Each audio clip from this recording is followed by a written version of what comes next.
I'll take some of these. I'll take these back with me. You can have one if you want, but.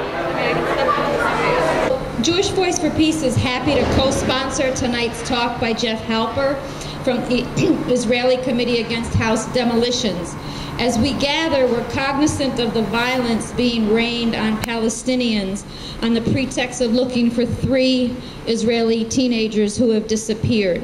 So we look forward to learning from Jeff how this wave of violence fits into the overall context that he has been bravely working within. We encourage you to join us this Thursday, that is Jewish Voice for Peace and other allies, at 6 p.m. in Union Square as we speak out against this Israeli government violence, and leaflets have been passed around, so please spread the word. Jewish Voice for Peace is a diverse and democratic community of activists with 40 chapters across the United States. We're inspired by Jewish tradition to work together for peace, social justice, and human rights. We are among the many American Jews who say to the United States government and the Israeli government, not in our names. We seek a U.S. foreign policy based on promoting peace, democracy, human rights, and respect for international law. An end to the Israeli occupation of the West Bank, the Gaza Strip, and East Jerusalem. A resolution of the Palestinian refugee problem consistent with international law and equity. An end to all violence against civilians, and peace among the peoples of the Middle East. Jewish Voice for Peace supports peace activists in Palestine and Israel and works in broad coalition with other Jewish, Arab American, faith-based peace and social justice organizations. You can see our many campaigns described on our website, but I'd like to highlight the leading role that JVP took in encouraging the General Assembly of the Presbyterian Church to divest $21 million from 3 companies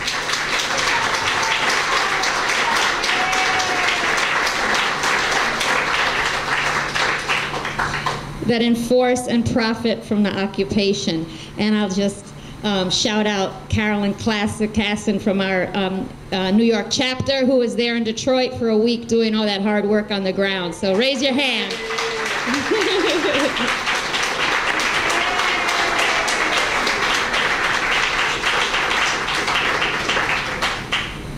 So here in New York City, our chapter's involved in a campaign to get Zabar's to stop selling SodaStream. And when we were on the street up there, someone said, "Thank you for doing this in the belly of the beast." So it's not always easy to be there asking them to sign our petition. But we invite you to join us for petitioning in front of the store this coming Sunday from 11:30 to 1.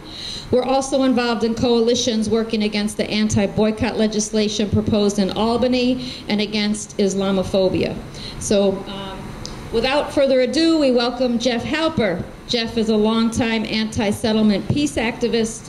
In 1997, he co-founded ICAD to challenge and resist the Israeli policy of demolishing Palestinian homes and to organize Israelis, Palestinians, and international volunteers to jointly rebuild demolished homes. Jeff was nominated for the Nobel Peace Prize in 2006 by the American Friends Service Committee. So I give you Jeff Halper.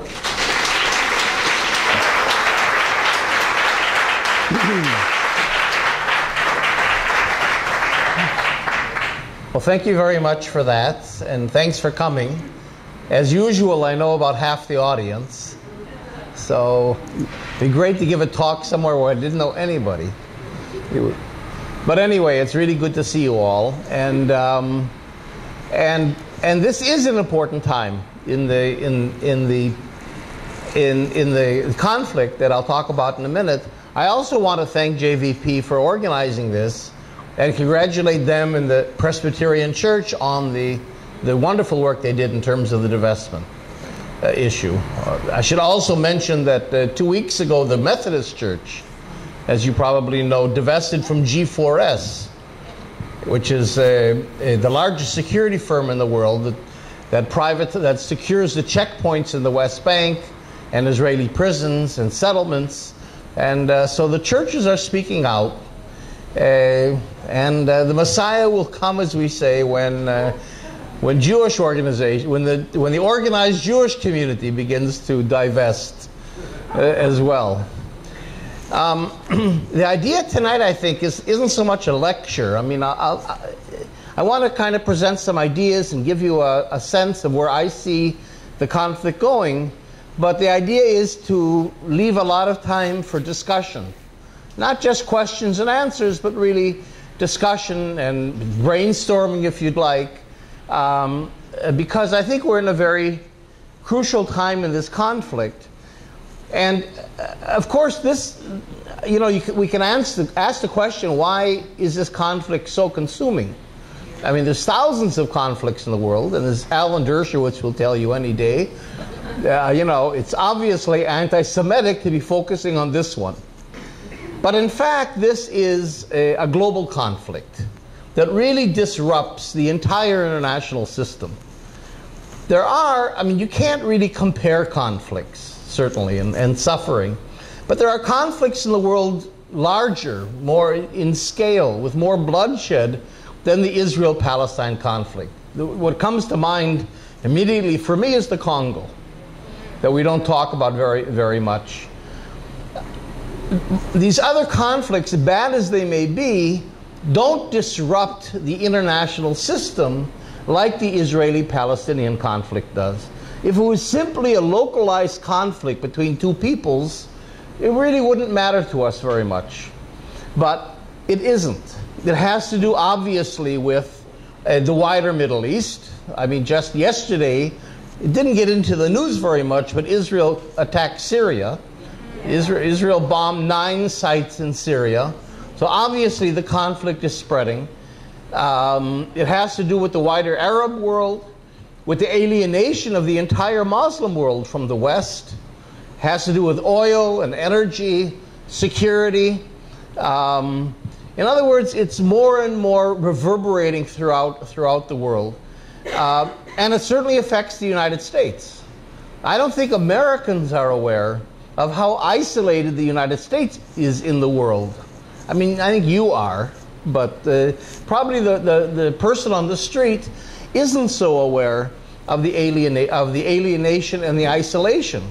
The occupation is seen as an American Israeli occupation, not simply an Israeli occupation. It's clear that Israel couldn't sustain it for a month without the political and military and financial support the United States provides. And from that point of view, I think it very much affects American life and the American position in the world, not just financially and politically, but morally as well. So that it's a conflict that, if we can resolve it in a just way, is not only good for Palestinians, but it paves the way for development, demilitarization, more multiculturalism, inclusiveness, a just peace in the Middle East and beyond. I think the Palestinians have a source of clout, of leverage, that they're not completely aware of. The Palestinians, in many ways, are the gatekeepers. In other words, they've become, for most oppressed peoples of the world, but beyond that, I think for us as well, emblematic of resistance to a neocultural world system, a neocolonial world system, American imperialism. They've stood in the way. They've resisted all along the militarism, and have really not given in all these years, and I think have given kind of hope and inspiration to peoples all over, so that when the Palestinians get to a place where they feel that they can now resolve the issue with Israel, that now we can move on to another stage of normalization after justice and peace is achieved, that goes a long, long way towards signaling other peoples in the world, especially in the Middle East, that this is the time when we have to move on to issues of development and justice. So I think this conflict isn't the cause of all the other conflicts in the Middle East and beyond, but it's certainly a vital contributing factor. And if we can resolve it, we can go a long way towards being able to resolve the larger conflicts. So what I'm going to do, I'm not going to go, obviously, through Conflict 101, because all of you are familiar with the basic outlines of it. What I want to start by saying is that, in my view, the two-state solution is gone. And I don't think it's only my view. I think it's pretty clear to everyone, including Kerry and Obama and the powers that be. In other words, the two-state solution that was a very generous offer to Israel is finished. And I think we have to stop talking about it. I had an open letter to J Street that I wrote that was on Mondoweiss a couple months ago, saying that if you keep talking about a solution that's gone, that's irrelevant, you're simply muddying the waters. And the two-state solution is gone, not because the Palestinians want it gone, although they've always seen a two-state solution as a stage towards eventually an inclusive one-state solution, but obviously because Israel has eliminated this. I mean, Israel, in a conscious, deliberate way, eliminated the two-state solution. And it did so, I won't get into all of this, but it did so partly by imposing what I call a matrix of control over the occupied territories. And I've written about that. And that is, of course, that Israel has succeeded, in my view, in turning the West Bank into Judea and Samaria. In other words, if you go today to this country, first of all, there is no more East Jerusalem. That was supposed to be the capital of the Palestinian state in the two-state conception. It's gone. There are more Israelis today living in East Jerusalem than there are Palestinians. And there is no East Jerusalem. It's a collection of small little pockets where Palestinians live, but there's no coherent urban entity that you could call Jerusalem in a sense that it could function as a capital city of a viable state. But you could say the same thing about the West Bank. That the West Bank has really been reduced from the Palestinian perspective to a collection of little islands. About 70 little islands that are called areas A and B. And these are the brownish, the darker brown is area A, the lighter brown is area B, where 95% of the Palestinians of the West Bank have been confined. Area C, which is under full Israeli control, 62% of the West Bank is all the gray area around and the pink areas that are Israel's settlement blocks. So that the Palestinians have been reduced to living in about 38% of the occupied territories. In other words, after all these years of negotiations, negotiations began in 1991 in Madrid, before Oslo. After all these years, all the Palestinians have eked out of Israel, at least on paper, is 38% of 22%. Because all the occupied territories represent only 22% of historic Palestine. So 38% of 22% of their historic homeland. And that again truncated into about 70 islands, surrounded by Area C, where we see all the settlements. All these blue dots are the settlements, about 200 settlements, more than 500,000 Israelis living in the occupied territory. And with also, it isn't just a matter of settlements, but the entire country has been reconfigured. You know, the idea of a two-state solution, rests on a north-south axis. that here's Israel, and alongside of it is a Palestinian state. So what Israel has done, and Sharon was the architect of this, of course, is to break that north-south kind of an orientation, so that the entire country has been reconfigured. You have a major highway here, highway number 6, that is inside Israel, but it moves the entire Israeli population eastward, and it connects the large settlement blocks of the West Bank to Israel proper. Because you had here kind of a barrier, actually, of poor communities and a high concentration of Palestinian communities in the north. So to break that and to create a seam that links together Israel and the West Bank, you have this highway. You have Highway 60 that goes up through the entire West Bank, Highway 90 that goes this way, and then Highway 1, 443 that go this way to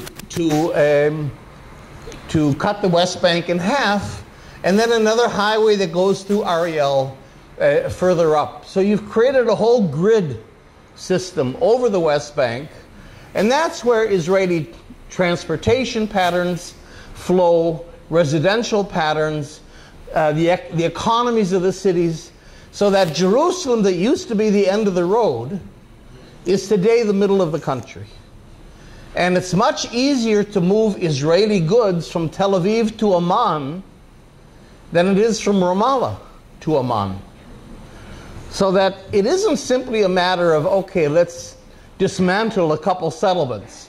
This whole idea of territorial swap, that somehow Israel can keep these large settlement blocks here and the Jordan Valley and still get to a viable Palestinian state, it really makes no sense at all. And when you have a matrix, you know, the point of a matrix is if you remove a node, 1 or 2 or 3 or 4 nodes, you haven't destroyed the matrix, the fabric of it all. And so really today, Israel has created one state. There is today one state. There's only one territorial entity. There's only one highway system. There's only one water system, one electrical system, one government, one army, one currency. There is nothing Palestinian that would be meaningful in the sense of any kind of sovereignty. And so, in fact, we have here today already one state. And, of course, Israel has worked to not only expand the Israeli Jewish presence on the ground through settlements and highways and so on, but also to, again, confine the Palestinians to areas A and B, and to forcibly remove them from the land. The EU even has a report about what they call the forcible expulsion of Palestinians from Area C. And that's where house demolitions comes in, which is what our committee focuses on. The policy of demolishing Palestinian homes. 30,000 Palestinian homes have been demolished in the occupied territory since 1967 and counting. But that doesn't include, and this is where it becomes, we start to see the bigger picture, it doesn't include demolitions inside Israel. It isn't as if somehow we only focus on the occupation and leave Israel out of the picture. Because the same thing is happening to Palestinian citizens of Israel. Last year, the Israeli government demolished 3 times more homes of Israeli citizens, all of whom, of course, are Arab, Palestinian or Bedouin, than they did houses in the occupied territories. A slogan that we hear all the time in Israel, it's attributed to Rabin, is "We never finish 1948." And we have to look at this as an unfinished project. The whole two-state discourse puts the emphasis on the occupation and leaves Israel out of the equation. We're more and more saying that's completely inadequate, and we have to begin to relate to the entire country and look at the demolitions and look at what's happening to Palestinian citizens inside Israel, the Judaization, that's the term that Israel uses. It's a formal term. The Judaization of the country. To turn what Jabotinsky said in 1923 in his famous Iron Wall article, to turn Palestine into the land of Israel. Or the other way around. It was actually, he was talking about a de-Arabization process where the Arabs will despair of the land of Israel ever becoming Palestine. However you look at it, it's a process that's happening throughout the country. And of course, you have the wall that has been built not as a security barrier, but as a border. So we're now moving, and this gets into the title of my talk, into what some people see as apartheid. In other words, the creation, because Israel knows that it can't get rid of the 4.5 million, 5 million Palestinians living in the country. Actually, in the occupied territories, if you include Palestinian citizens of Israel, we have about 6 or 6.5 million Palestinians. They're half the population of this country. Half the population is Palestinian today before any of the refugees return. And so we have a concept that we apply that's called qualitative transfer. How's that for an Orwellian concept? Qualitative transfer means trying to get the Palestinian middle classes out of the country.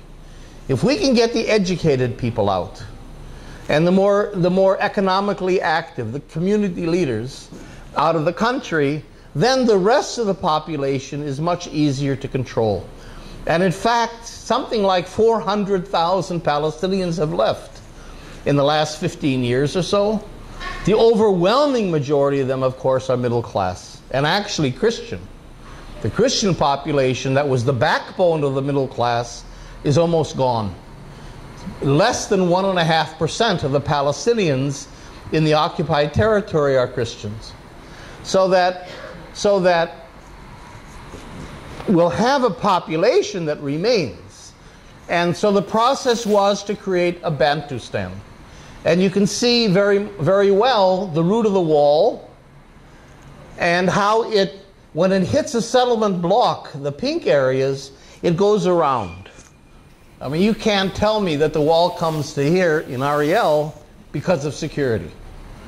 It's clear the function of it is, on the one hand, to confine Palestinians to what we call cantons, which is a term we use officially, and on the other hand, of course, to incorporate the settlement blocks and the greater Jerusalem area into Israel proper. So that the wall, the official name of the wall, is the separation barrier. It isn't the security barrier. It has no security function whatsoever, I would argue. And it's called, by Israel, its demographic border. The idea being that Israel will have two eastern borders, which is very interesting since there's only one east. And that is, they'll have, this border will be the demographic border, separating sort of Israelis from Palestinians, because you'll have Israelis here in the Jordan Valley as well, but basically separating the Israeli Jewish population from the Palestinian. And then the Jordan Valley is considered Israel's security border.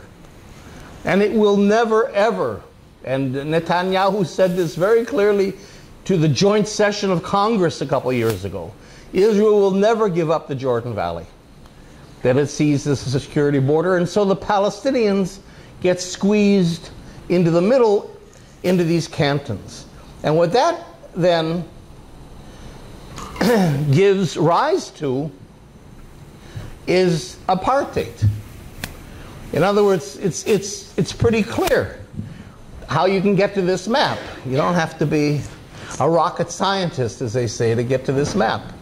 You simply take areas A and B, you remove the settlement blocks, you put in the line of the wall, take out Jerusalem, and you get a Bantustan very similar to the South African Bantustans. And that's why, one reason why the apartheid language is accurate. Because apartheid, which has been defined by the UN as a crime, there's an international covenant that's called Against the Crime of Apartheid, is based on two elements. One is separation. That's what apart means in apartheid. When one population separates itself from the others, and then domination. Then it creates a system of permanent institutionalized domination over the other population. And that's certainly what you have here. And it doesn't matter if it's based on race or nationality or religion or the color of your eyes. I mean, who cares what the basis is when you have a system that's institutionalized? I mean, for Israel, it isn't just a policy. It isn't just Jim Crow. You know, in the United States, you had, of course, Jim Crow and racism and segregation and all of that. But the concept of the United States, and that's what the civil rights movement could build on, was a democracy in which everyone had equal rights, the state that belonged to all its citizens. In Israel, you don't have that. Israel is what we call an ethnocracy, when a country belongs to a particular people. And so, in concept, the idea is that privileging one group over another, privileging Jews over others, is not only acceptable, but it's desirable. It's what the whole system is based on. We're creating a Jewish state. If you doubt that, just look at the flag. It says it all. So that the idea of separation and domination is there, but institutionalized. In other words, it's a part of the system. And so you get to apartheid almost in the same proportions. You know, when South Africa created the 11 Bantustans it did, they existed on 11% of South African land, leaving 89% to be a white democracy. Here it's the same thing almost. The idea is that the Palestinian Bantustan, which is again based on 4 cantons, in the north of the West Bank, the center, the south, and Gaza, will be on 15% of historic Palestine, not the 22% of the two-state solution that the international community accepts. 15%, leaving then 85% of the country to be a Jewish democracy, which is what we call Israel, a Jewish democracy. So that this is apartheid. Now what's interesting, because you get all this pushback when you say the word apartheid, is that apartheid is the liberal approach. This is the approach of the Labour Party. This isn't the Likud. This is Barak, Shimon Peres, our Nobel Peace Prize winner, Rabin. This is where the Labour Party went. The Labour Party, don't forget, areas A, B, and C begin in the Oslo peace process. The Labour Party built settlements at a much faster rate than the Likud has ever done. Labour initiated the wall. Sharon didn't want to build a wall. He says, I spent my whole life trying to integrate Judea and Samaria into Israel. Now you want me to build a wall down the middle? But he had no choice because it was a national unity government at that time.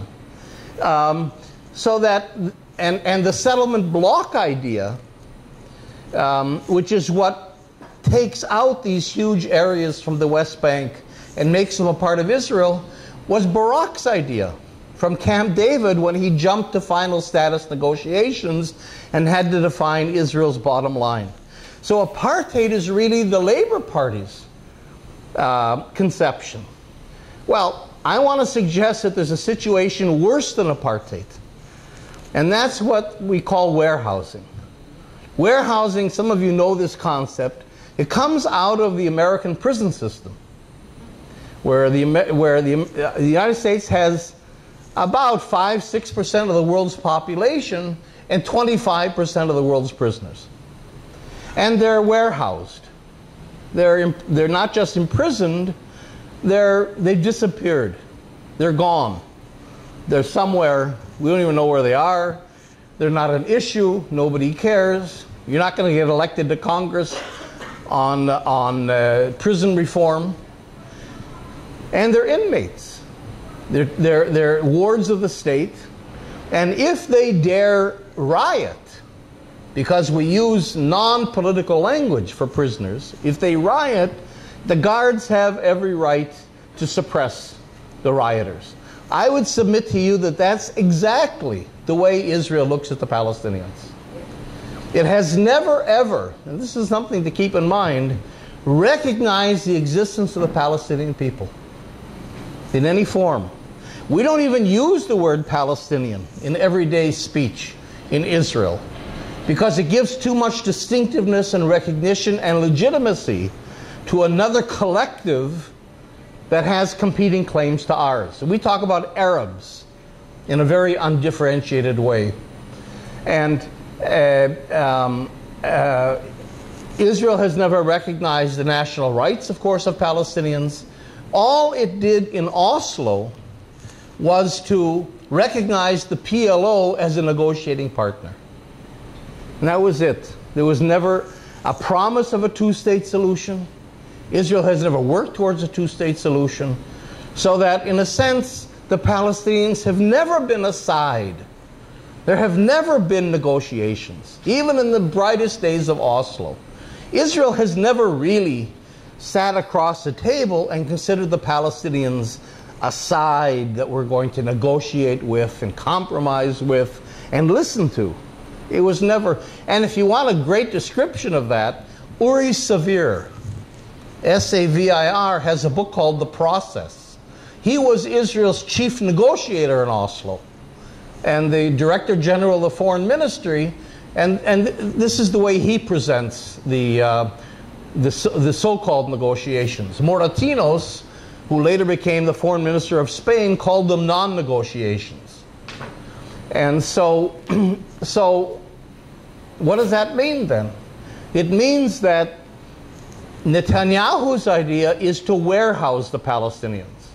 Netanyahu says 15% of our country is too much to give to Arabs. It's all ours. And so you will be confined to areas A and B. Inside Israel, you know, the Palestinian population of Israel, the citizens of Israel, are about 20% of the population, but they're confined by law to 3.5% of the land. So that it's not a different equation inside Israel as well. You'll be confined to these islands, and that's it. Don't expect negotiations. It's not going to change. And I think, to get back to what the question at the beginning, this is the message of the operation, the military operation. It's one of the messages of what's happening now with the three. Because everybody's wondering what's going to happen after Kerry. You know, and there are groups like J Street that can't give up the two-state solution. You know, if you want Israel to be a Jewish state, you got to have a two-state solution. And even if it disappears, you can't go there. And so you continue to assert. Because the other half of the story of JVP being in Detroit is that J Street was in Detroit as well, lobbying against BDS, lobbying against the divestment proposal, so that this whole idea of a two-state solution has to push you more and more in the direction of violating human rights, and of being really in support of an oppression, because you can't go anywhere else. And that's the problem I think that J Street and the two-state groups have. So that in effect we're headed, you know, we're warehousing Palestinians. What I want to say, and I'm going to finish in a minute because I want time for discussion. Today, and then.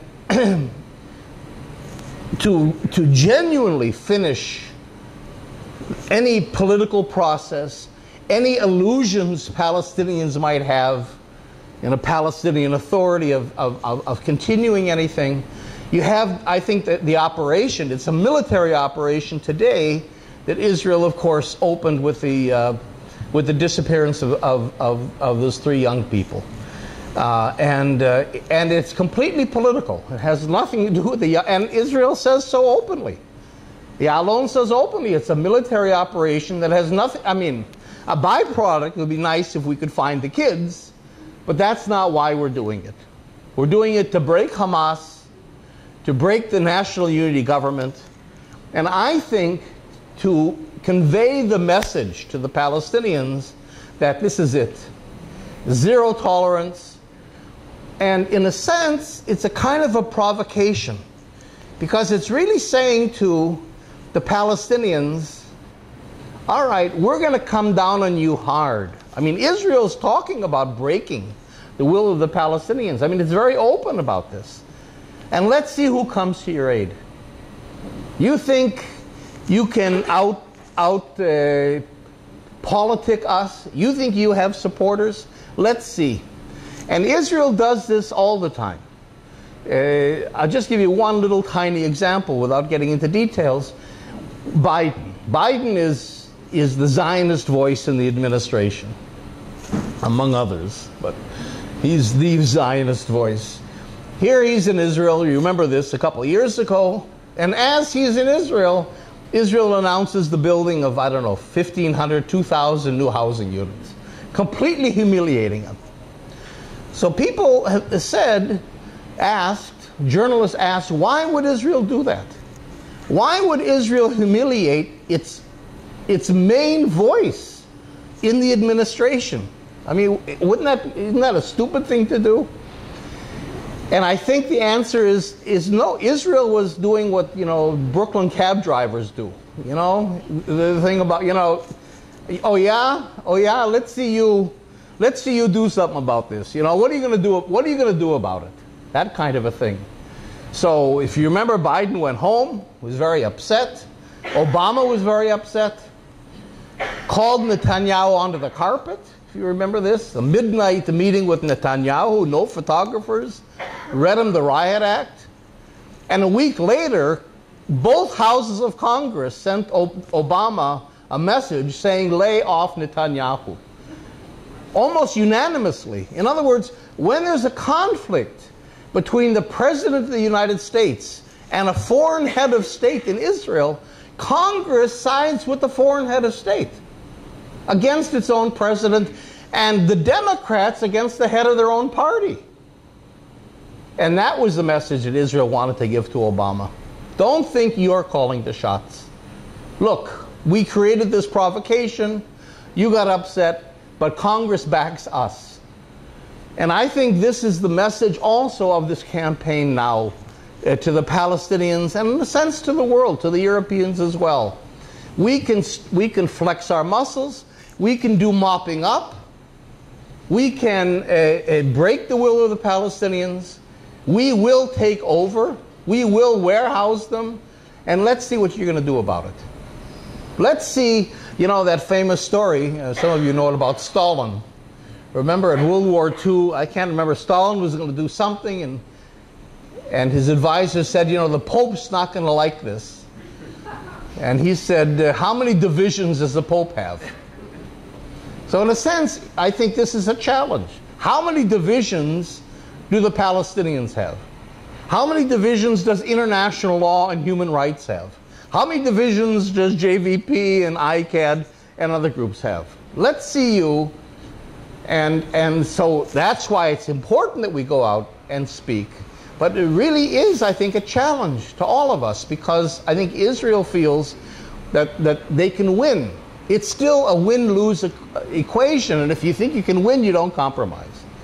So where we are, just to finish this up, I think, though, that this conflict is unsustainable. Like I said, it disrupts the international system too much, and it's become, in my view, the international issue that's it's assumed the proportions of the anti-apartheid struggle. Just like we didn't give up with the anti-apartheid struggle, I don't think civil society is going to give up on this struggle, which is in some ways much harder. And so what I see, and I think we might be in the midst of it, this is the optimism, because if I wasn't optimistic, I wouldn't be in this line of work. I think we're in the midst of a collapse. We have to build collapse into our analysis. You know, our mistake is to think linearly, as women have told us men from time immemorial.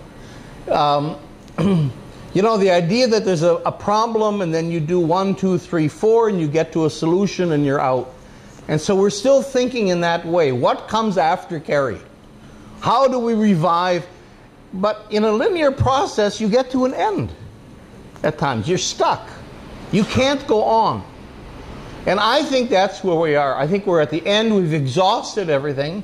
And the only thing left is collapse.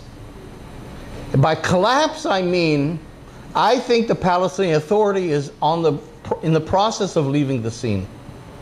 Abu Mazen's 80 years old. Israel's pushing it as well, because the whole basis of elections in the next 9 months, in the next 5 months, are on the basis of a national unity government that agreed in elections, and Israel's trying to foil that, because Israel and the United States have their own candidate to succeed Abu Mazen, a candidate that could never ever be elected in a million years, a guy named Dahlan. Keep that name in mind, because he's what Israel and the United States want to impose on the Palestinians. But I don't think it's going to work. And if the Palestinian Authority either collapses or resigns, then that factor that kept the lid on, Israel's policeman that kept the lid on, is now gone. And Israel, I think, would have to reoccupy physically the Palestinian cities. It did the other day, you know, and that shows the complete complicity of the Palestinian Authority that's lost all credibility. A couple days ago, Israel took over Ramallah. It reconquered Ramallah with the help of the security forces of the Palestinian Authority that are trained by the Americans. There's 30,000 Palestinian militia people trained by the Americans. The Palestinians talk about living under 2 occupations. So that it's happening. And I think Israel would have to reoccupy. And in addition, Netanyahu is talking about unilateral steps, since there's no more partner for peace, and so on. And by that he means formally annexing the settlement blocks to Israel. If we take those things together, I think the whole thing begins to collapse, and we're really in a state of warehousing. And here, I think the good news is that now the issue is very stark. Kerry had the quote of the century. The century is only 14 years old, but it's still the quote of the century. Poof. Remember, he said that in Congress. We were working and working and negotiating and this and that and plans, and Israel was building settlements and more settlements, and all of a sudden, poof. Poof. That was what and the 2-state solution is gone. So one benefit of the Kerry initiative is that the air is clear. We don't have that pea soup anymore of a 2-state solution crowding us.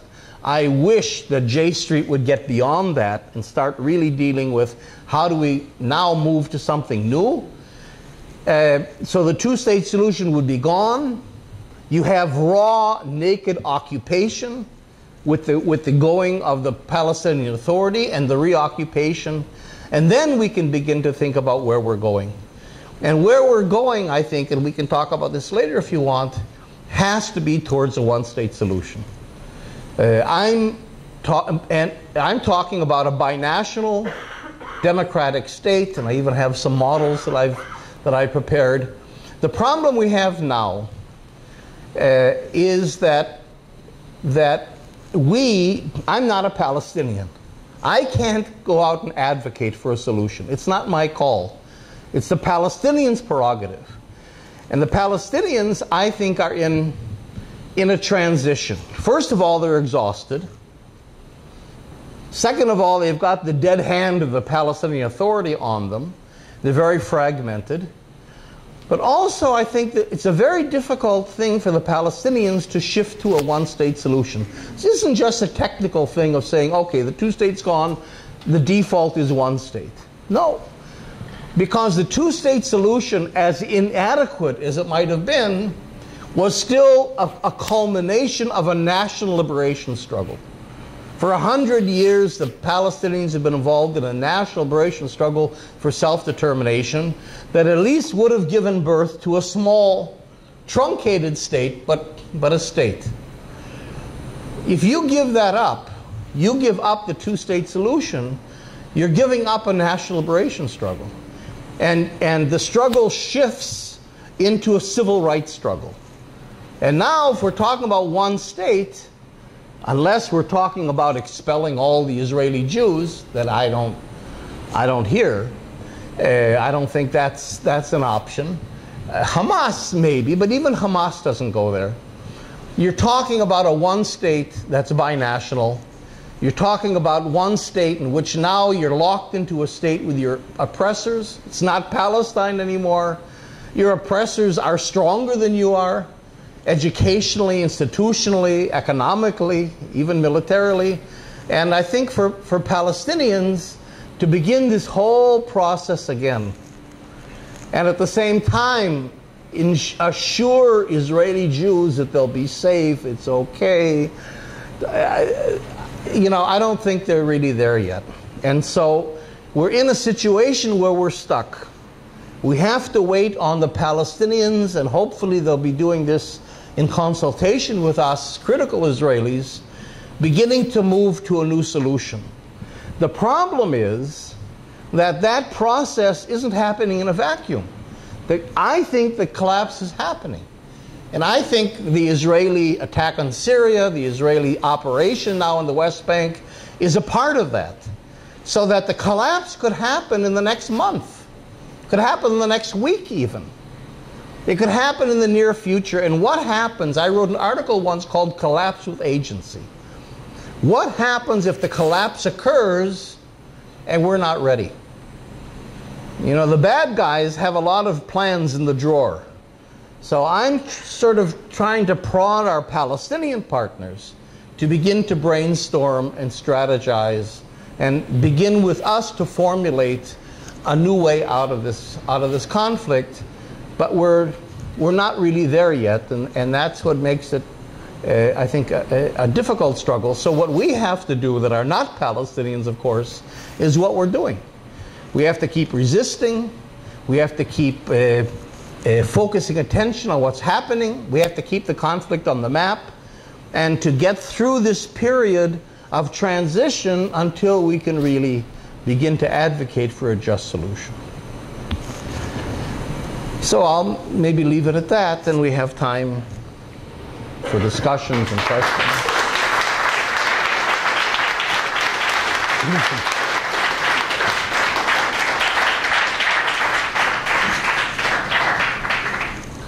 Thank you very much. And we'll also leave time for Jeff to sign books that are here for sale that you may like to peruse and get. So we'd like to have a discussion, not just Q&A, but if you have comments as well. And I think there's a microphone for the audience. Is that true? No? Oh, okay. So we'll carry the mic around. Okay. All right. So there's a hand right back here. 1, 2, 3, 4. I just want to know. Whoa. How many, what percentage of the Israeli population feels the way we do? Would you like their names? Not many. I mean, not many, which is true. What's happened in Israel is that the Israeli government has succeeded over the years in insulating the Israeli Jews from the conflict. The Arabs are over there somewhere. It's as if it's not happening. We have a joke in the left that what's happening in the West Bank and certainly Gaza is farther away than Thailand. You know, Thailand's a real place. You can buy a ticket, you can go there, you can get, you know, there's a lot of reasons to go there. Some of the trance parties are Israeli Hebrew trance parties on the beach. The West Bank and Gaza aren't real places. They're like blank spaces on the cognitive maps of Israelis. So when they hear about house demolitions, this operation going on, the wall, it's as if it's happening farther away than Thailand, in some place that has nothing to do with their lives whatsoever. And then, of course, Israelis have internalized the idea, and this is where Barak's generous offer was so insidious. The idea that we've done our part. We wanted peace. We made them generous offers. They decided on terrorism and intifadas, so we're off the hook. On the one hand, we're not guilty of anything. We don't have to feel compunction for anything. They brought it on themselves. And on the other hand, it's happening so far away that it really has nothing to do with our lives. The Israeli economy is doing excellent. You know, Israel's been accepted into the club of the OECD, the advanced nations. Israel is the only Western industrial state that didn't go into a recession after 2007, partly thanks to the $4 billion a year you give us. Tourism is at a record level. Personal safety has returned. The sun is shining. There is absolutely no reason for Israelis. There's no motivation for them to want to give up the occupation. The occupation for them is security. Peace for Israelis means giving up. Giving up, making yourself more vulnerable. Giving up space to your enemy, bring your enemy closer. The idea that the Arabs are our permanent enemies. So that if you put all those things together, Israelis are less involved and probably know less about what's happening in the occupied territories than the average American. And so that's one reason why we say that why I'm here, you know, that we have to mobilize international pressures on Israel. It's not going to come from inside. Okay, I don't know who would do it, but is there no way of having Israel abide by international law? Having Israel abide by the Geneva Conventions Right. on having one's own people move into Right. occupied territory, Right. and also the application of the UN Resolution 242. That's I don't right. know who would do it, but these do exist. And that's the problem, you know. Everything is there. The international law is there. The Fourth Geneva Convention. Israel's violations of international law is clear. It was set out by the International Court of Justice in 2004 when it ruled on the wall that there's an occupation and that the wall has to be dismantled and settlements are illegal and so on. It's all there in the international covenants that the United States and other countries have signed. Again, the problem is, how many divisions does Ban Ki-moon have? Implementation becomes impossible. And that's why, and of course the United States is the greatest offender, because the United States itself doesn't respect, and says it doesn't respect, international law. So in a way, let me just say quickly that this is another part of of why this conflict is so important. Because there's a good chance, you know, we don't live in Hollywood, despite what Reagan thought. There's a good chance that the occupation could win. I mean, we're struggling, but it isn't always so that the good guys win. What are the implications for all of us that are thinking in terms of human rights and international law for oppressed people all over the world for whom human rights are their fingernail on maybe something better, if in the light of day, in the Holy Land no less, on the southern border of Europe, supported by the United States, warehousing actually occurs. Not just apartheid, but warehousing. It sends a chilling message everywhere. And it really says human rights, international law, it's bullshit. So that there's a lot at stake here, riding at stake here besides simply resolving this one particular conflict. Okay, I have 1, 2, 3, 4, 5, 6. You have a hand, right?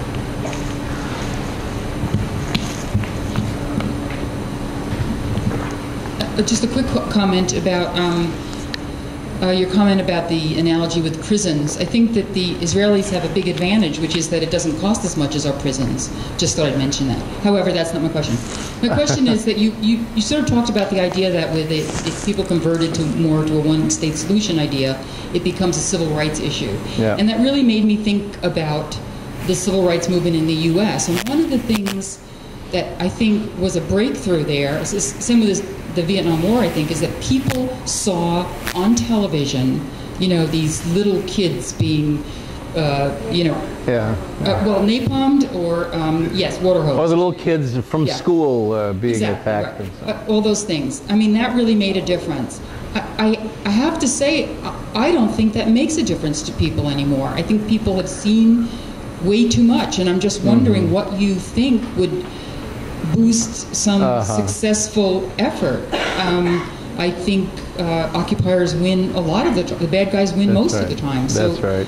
I couldn't help but think of that analogy. Okay.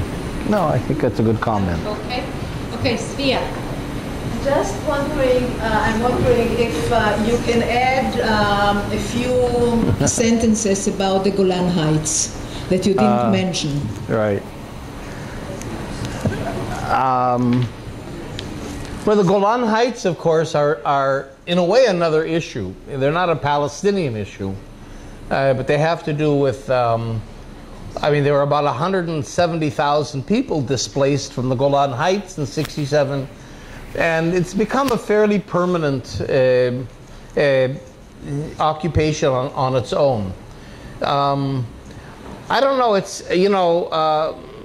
I don't know exactly what to say about it. In other words, it's a part of the equation, but for different reasons, Syria hasn't really made it much of an issue as well. The Druze living up there have made it an issue by refusing Israeli identity cards and protesting and so on. But the Syrians have somehow, there hasn't really been a war with Syria, even though Israel's attacked them even this week, since 1973. And so, in some ways, it's a quiet occupation, because I don't think and we got close at different times to resolving it. Barak was going to resolve it before the Palestinian issue, but there's tremendous investments of Israel up there. It's not just strategic, but Israel has an Israel's very clever, I got to tell you. I mean, for a country with few resources, Israel has an Arabian horse industry. Some of the finest Arabian horses are I don't know what you do, horse, raise them? Bred in the Golan Heights. The Golan wines, of course, the tourism, the ski resorts. So that Israel has a lot of resources invested in the Golan Heights. I don't think it would be a tremendous wrenching thing for Israelis to give it up. Most Israelis, I think, would be willing to give up the Golan Heights. But it's never been an issue that's really been pushed by anybody in particular. And the Druze don't have that same clout that the Palestinians do.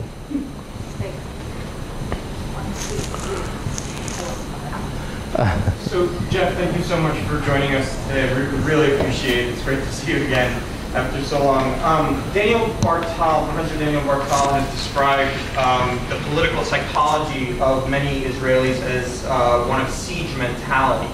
And he sort of goes into that. And I think a lot of us in this room know some American Jews who maybe suffer from an American variation of siege mentality. That's right. My question to you, from your great experience in dealing with this issue, is what are some of the successful strategies that you've encountered in affecting that and penetrating that siege mentality and sort of getting people to change the way they think about Israel? All right. Look, first of all, you're not going to get through to the Israeli Jews. I don't think it's a siege mentality at all. I think they're just living the good life. And, You know, I liken the Jews in Israel to the whites in South Africa. The whites in South Africa were living the good life with apartheid. There was absolutely, they never would have risen up to overthrow it. But when the de Klerk moment came, for different reasons, even the Afrikaners grumbled, but they accepted the transition. They saw that it was pointless. It was unsustainable. It was pointless to fight it. I think that's the case in Israel. I think Israeli Jews know that this is not sustainable in the long run. And in fact, Israeli Jews, I have to say, you know, the impression is that they've gone to the right because of Netanyahu and stuff. I don't think that's true. Netanyahu only got the quarter of the vote in the parliament. His party is not, you know, he's got maybe 28 seats, maybe of 120. There's a lot of other issues at stake that people vote on. And in fact, if you think about it, you know, there's only 500,000 settlers in the occupied territories, despite all the benefits you would get moving there. And if we take away what we call the economic settlers, probably 90% of what we call the settlers are people that are there for economic reasons, quality of life reasons. Only 1% of the Israeli public are actually ideological settlers in the land of Israel that want, you know, the settlers we think of. The Israeli public overall, I don't think ever really bought into the greater land of Israel idea. That's the good news. And so, but they're benefiting from the situation, you know. And part of it, I'm writing a book about this now. Part of it is the economy. I mean, Israel is the fourth largest arms exporter in the world. Israel exports more arms than Britain and China. And the occupied territories are a laboratory for the development and testing of weapons. It's what gives Israel its clout in the international community. So that, you know, if you think about it, without the occupied territories, Israel would be New Zealand. It'd be some little country. It would be nice to visit, but it certainly wouldn't be in NATO. It wouldn't be a strategic ally of the United States. It wouldn't be the world's fourth largest nuclear power. It's not a nuclear power because of the Palestinians. So that Israel benefits a lot from the occupation. So that so I think it's like South Africa. As long as we're benefiting, great. When the de Klerk moment comes, in whatever form it comes, even in terms of a one-state solution, I don't think the Israeli Jewish public will be an obstacle. I think they'll be very much like the Afrikaners. For Israeli Jews, the important issue is their security, collective and individual, not land and territory, or even, I think, a Jewish state.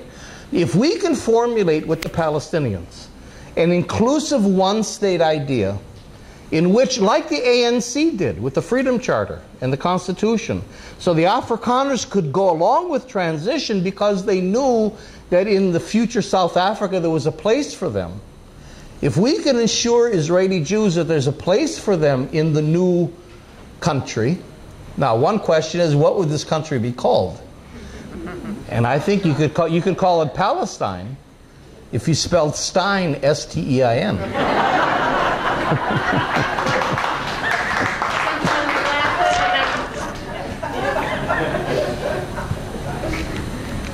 With demography, the long run, the Palestinians reparations, would that be a way of changing things? Bring on the Klerk moment? You said so much of the percentage of Palestinians that they're getting larger and larger than the birth rates? No, I think so. Well, it depends. The demography, you know, is a tricky thing because on the one hand, it's true that although the ultra-Orthodox Jews have more children than the Palestinians do, so there's a balance. But you know, again, what Israel is doing is, I don't think Israel's threatened by the demography so much. If it can get rid of the middle classes again, it can control even a larger population. So when I talk about a prison, warehousing is a prison, I mean actually a prison with the back doors open. In other words, Israel says if you want to go from the West Bank through Jordan to the rest of the world, tfaddalu, do it, go. If you want to go from Gaza to Egypt and out, go, that's fine. We'll even facilitate the process. So it has ways of, I think, of manipulating that, so demography is not really the issue. But what I'm thinking of, there's a fancy term, and let's see if we ask about it more, about the one-state solution. I have some models but I don't want to keep everybody imprisoned here either. There's a very fancy word that academics use, which is a consociational state. How's that for a word? In which it's power sharing. If we can develop models of power sharing, the problem with Lebanon, for example, is it's all divided. The president is this, and the vice president's that, and the head of the speaker is something. But in a consociational state, you share power, and then it doesn't matter who has more babies, who seems to be stronger, because there's structures of power sharing. And so there's models that we can use, that exist, that I think we have to begin to dip into. Hi. You said that the two-state solution is different. Yeah. I think a lot of people are concerned that at some point when Israel finds that it has to do something, it's going to make some kind of offer, it's going to say it's a breakthrough, they're going to give up on some small point that they haven't given up before.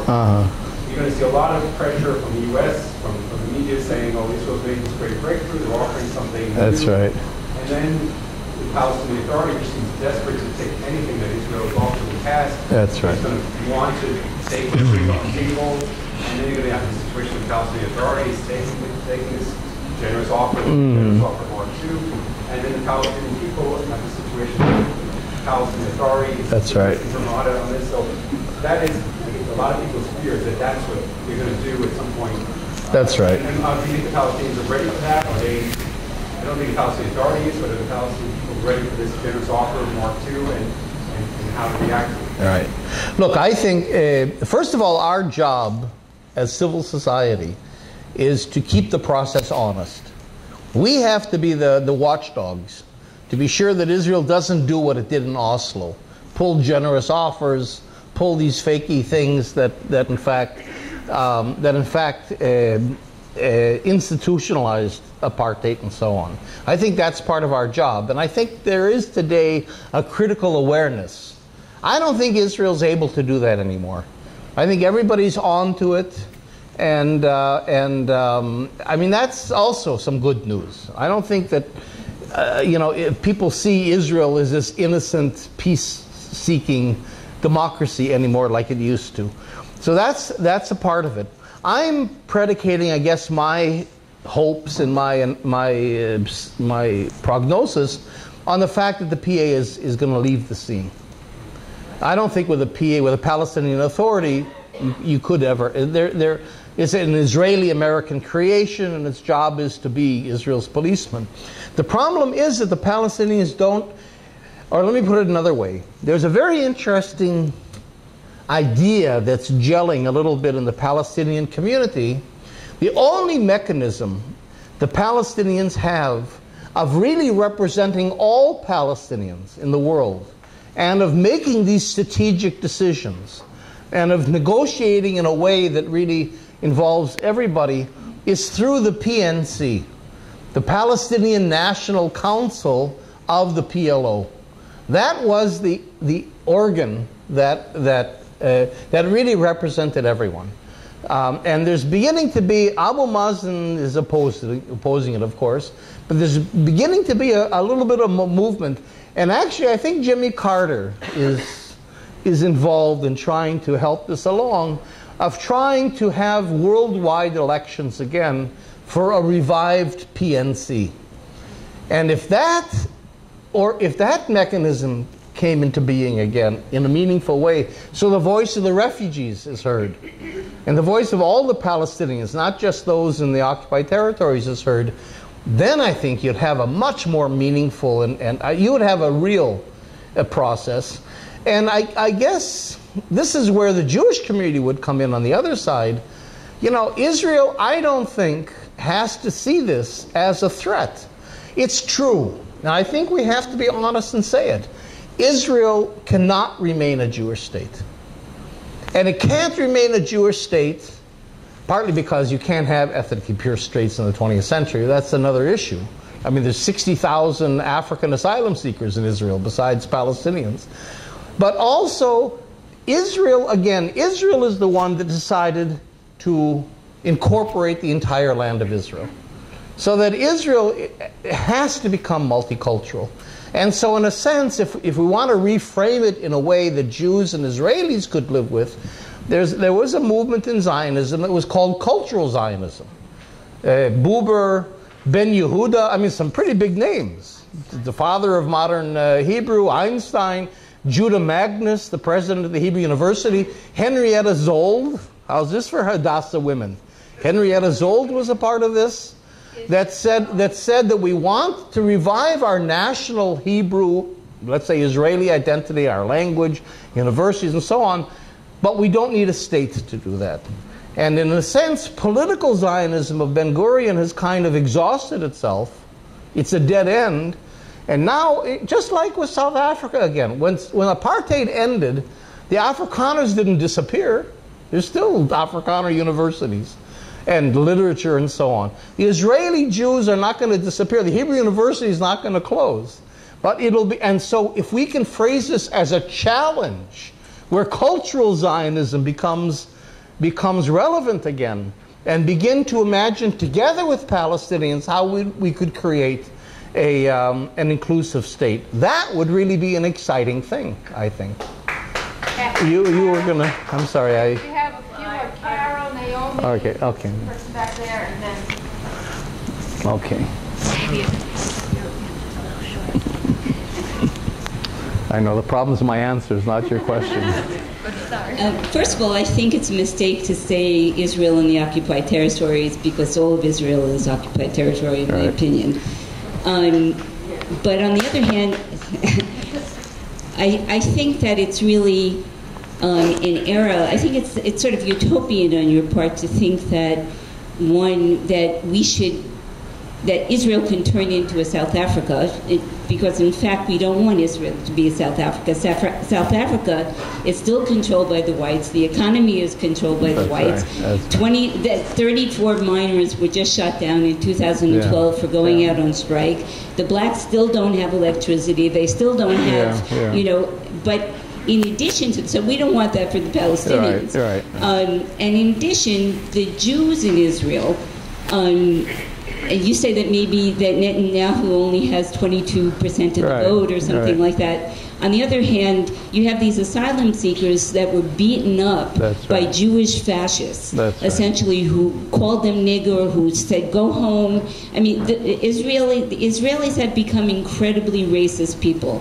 I don't think that from the inside out, and I agree with you with that there's going to be a change, that the Israelis are going to come to some understanding that we can all get along and we can be a secular state.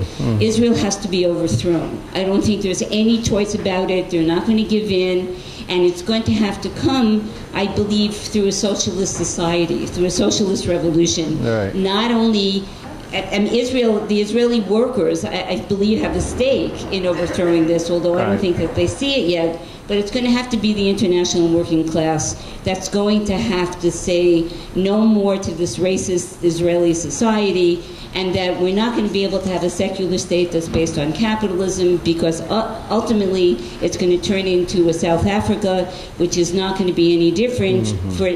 And one last thing is that the Palestinians don't have the power that the blacks had in South Africa, in the sense that they worked in the mines and they were able to go out on strike. The Palestinians don't have that role in the economy. And so it's going to really take the international working class to make a statement and to get rid of the Israeli state and smash it to bits. I think in the interest of time, so that everyone can make their comment or ask a question, I think I'll have everybody who's had their hands raised ask their question or make their comment, and then Jeff can maybe make a final so then I better write it down. Response to all of that. So there's Naomi and the gentleman there, and 1, 2, 3, 4, I think. Hi, thanks, Jeff, for this presentation. I think you paint an interesting and compelling picture about the occupation and the forces that sustain it, and the smugness in Israel and the feeling of detachment. But you leave something out of the picture which I think is very important, and that is the international movement for boycott, divestment, and sanctions, right, which has really destabilized the whole situation within Israel and the mentality. The concept of we're going to be isolated, we're going to be, abandoned, and so on, and which really does destabilize the occupation, it seems to me, and the whole system of apartheid within Israel. So I think it's important to take that into account as one of the factors. Yes. Kind of to follow that vein, I'd like to your point that the United States and Israel are tied financially, politically, and there's also this moral question involved. But to take a corporation like Halper Systems, which makes the drones that are running down on Gaza when they attack, the subsidiary in the United States, Halper Systems of America, just got a $150 million contract from the Department of Homeland Security to install surveillance systems on the U.S.-Mexico border. My question is, to what extent could Americans become more involved in BDS through not just a lens of the Israeli-Palestinian conflict, but you mentioned demilitarization. So to what extent can BDS be reframed or reintroduced to some folks through a kind of joint comparison of the ways in which these corporations are complicit, not just in Israel-Palestine, but also on the southern border? Right, good question. Did you have anything? No? Yes, I did for a second, yes. Okay, yes, 1, 2, 3, 4. So I had kind of a selfish comment and then a question. We're actually in town from LA promoting a film that touches on basically everything that you talked about. So if anybody'd like information, we're showing next Thursday at Manhattan Film Festival, so come talk to me. My question is about the parade. And I'm in the film. You're in the film. Big part of it. My question is about the parade and the drafts that just got sort of instituted, or the fact that they're trying to institute that. Are they going to be something you can reach out to be partners, to put pressure on the state in any way, do you think, being there now? Like, you go to those more religious parties? Of what? Of the draft? Parade and the draft. The Haredim. And the whole draft issue, the Haredim? And there, back. I'd just like any information that you have in terms of American citizens investing in the housing, in the communities, in the occupied zones. Yes and yes. Okay, thanks for your talk. It's really a breath of fresh air. I'd like to see any comments about how the Palestinian movement is being impacted by the crisis that's going on around them in the Arab world. And Iraq, Syria, I know it's a lot all at once. At least people can voice. I don't know if we're saving time. I just wish everybody in this room would not pay their taxes anymore. Because we know where it goes, and it's been going for 50 years. They don't have the money. They can't import all these people that have the land that belongs to the Palestinians. I remember when my mother and father both gone, and they remember Lebanon when it was Lebanon. It was a people. We are no longer a people because we don't control. The United States gave all that land. France gave Lebanon. I mean, the history over and over again. Yet they call us terrorists. We all are terrorists. And that wall is something. I'll show you one day. Yeah.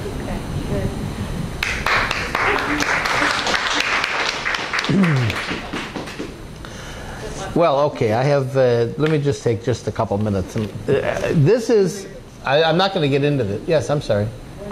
Yeah, and you had a comment before. Well, when you were speaking, I was reminded in the 60s and 70s, I used to get the newsletter from Izzy Stone. Yes. And it's very much early Zionism was an inclusive idea, including Arabs, or rather Palestinians, as equals. That's right. In the dialogue group that I've been in for 10 years in Brooklyn, there's been a woman who is a Palestinian, partly grew up in Palestine, partly in the United States, and she has for some time already suggested that we use the civil rights movement as a model for Palestine. Yeah. Exactly as you said. Yeah. I wondered about the refuseniks.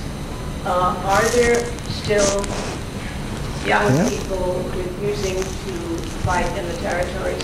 And are they being put in prison? Okay. I'm not going to talk about this, but it's here in front of you. You know, we didn't get really into the one-state solution idea a lot. I sort of wanted to go there a bit, but it was getting late. But before we get into any solution, I think we have to agree on an approach to peace and to identify the basic essential elements that have to go into any solution. This is where we'll crack the nuts. If we can agree on this, Israelis and Palestinians, starting with critical Israelis and our Palestinian partners, then coming up with different alternatives is much easier. The problem is that if you don't clarify the elements that are going into your discussion, there's a lot of hidden agendas, and you're not sure about what people mean. So I think this is a list of 7 essential elements that have to go into any peace. And I'm not going to talk about it, but it's there. In terms of BDS, I mean, obviously, I thought I mentioned BDS. ICAD, our organization, was the first Israeli organization to endorse BDS before it was called BDS, actually. We've always seen it as a very important tactic and tool. I have 2 problems with BDS. I have to say, one is that it is a tactic and tool. It is not a strategy. It can't replace a strategy. And I have a fear sometimes that that's happening, that we're forgetting what we're BDSing for, and BDS is becoming a kind of a self-contained effort in and of itself. And that's partly because, but at any rate, it's partly because we can't attach it right now to an end game, to a goal. I mean, we sanctioned South Africa in order to end apartheid. Why are we BDSing Israel? We don't have that end game formulated yet. So it's not really a criticism, but still we have to keep in mind that BDS is a tactic and a tool. It isn't the end game. The other problem I have with BDS, in some ways, is exactly what you were talking about. I don't think we've taken the right targets. Some targets, I mean, SodaStream, TAA, CREF, I mean, they're so tenuous in a way to try to tell the average person what the connection between those things and the occupation is hard. I would like to see the occupation brought home. Israel trains the New York Police Department. It trains. The New York Police Department comes to Israel at least, well, different divisions of the police department. You have the anti-terror squad, and you've got the SWAT teams, and you've got intelligence teams. They all come to Israel, and Israelis come here to be trained. So that what I think one message of BDS should be is that don't think the occupation is there. It's here in your backyard. You're complicit. And this is part of the book I'm writing about Israel's involvement in homeland security and military. The point is the Palestinians are not the end users. Don't think that these terrible things happen to Palestinians in Gaza and Jenin, and it's terrible and we should protest, period. That's simply, they're the guinea pigs. They're not the end users. They're the ones that these weapons are being tried on, and they're coming right into your neighborhoods. So that the Palestinian, you know, you look at it this way. Your police force is being Israelized. In many ways, its weaponry, its tactics is being Israelized. And you know, we have a slogan in Israel: we're all Palestinians. And by that, of course, we mean in solidarity we're all Palestinians. But literally, we're all Palestinians from the point of view that we're all collectively on the receiving end of Israelized armies and security forces and police forces. And, you know, Max Blumenthal, for example, wrote an article on how Occupy Wall Street was dismantled by the New York police exactly according to the Israeli way that police dismantle demonstrations. So that I think that we should take targets closer to home. And military targets, I mean, New York City is a military base, basically. You've got to have a lot of Israeli military involvement here. The research that your universities are doing. I mean, the occupation is here in New York City. And so that's what I would like to see more from BDS movements, is to make that connection very strongly.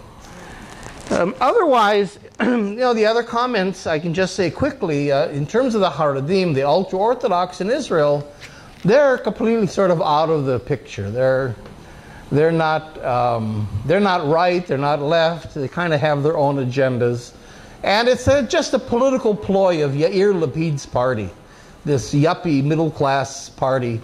I mean, ironically, the result of the Occupy movement in Israel was that we got a super capitalist middle-class government.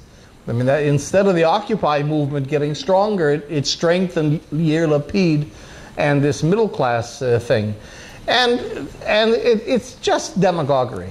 The whole idea that, you know, all the burden falls on us and the ultra-Orthodox don't serve in the army. The army doesn't want the ultra-Orthodox. It's the last thing they want. I mean, you know, they can't eat what everybody else eats. They won't serve here. They've got to have Eruv around the base, or they're not going to. I mean, the army does not need that, and it's opposing it. So I think this whole thing is just going to go by the way. It's not a serious thing. And in terms of the settlers, of course, the settlers are. Many of the ideological settlers are, in fact, Americans. A lot of New Yorkers, including one of the young people that was kidnapped. I think. We don't know who's kidnapped. Have all their children. That's right. And they start at the age of 20. Before you know it, they've got 10 children who we are supporting. That's right. True. But okay, yeah, we're gonna finish. Okay, yeah, I'll just finish up in a second. So at any rate, what I'm saying is that that's true, but at the same time, I don't think they have a tremendous clout within the political establishment. They're there and they're very violent sometimes, but the American influence isn't so great. As a matter of fact, they're kind of jokes. If you look at Israeli satirical programs, the heavily American accented settler is one of the funniest things. Every satirical show goes around these kinds of figures that are seen as kind of ridiculous. And finally, let me just say something about the wider Arab world. I think that it hasn't impacted very much on Israel, what's happening around, because I think Israel feels that the Arab world and Iran can't really reach it in a meaningful way. Rockets can to some degree, but not in a meaningful way, and we're protected. And in a sense, the Palestinians also have not been able to really come out from underneath that Israeli umbrella of occupation. So in some ways, what's happening in the wider Middle East is not really impacting as much as you would expect, I think, on the Israeli scene. No, on the international community certainly, but we'll see. It's a kind of an indirect influence, and how exactly it's the whole thing seems to be unraveling in many ways, but it's hard to know how that's gonna play out like that. And finally, the refuseniks. I'm proud to say my 3 children are all refuseniks.